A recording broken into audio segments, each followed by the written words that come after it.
Daghan. Ikaw kun attorney, daganan kas utang o daganan ka niya?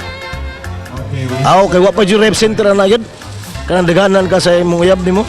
Wa pa yung rep center na. Way pa kaso way korte ana. O niya, amo daghang ipapil na stock karon. Daganan niya.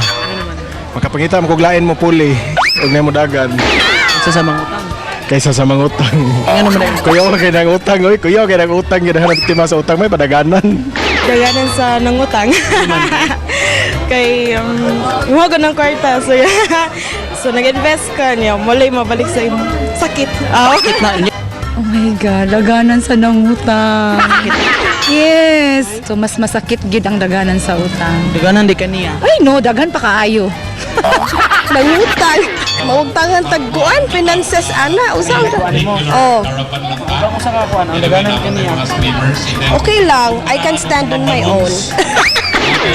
Uy, masakit ang daganan sa utang, uy. Nga naman do. Siyempre no. Ay, ang buti. No. Daganan kas ng utang. Sakit kayo na, sir. Nga naman.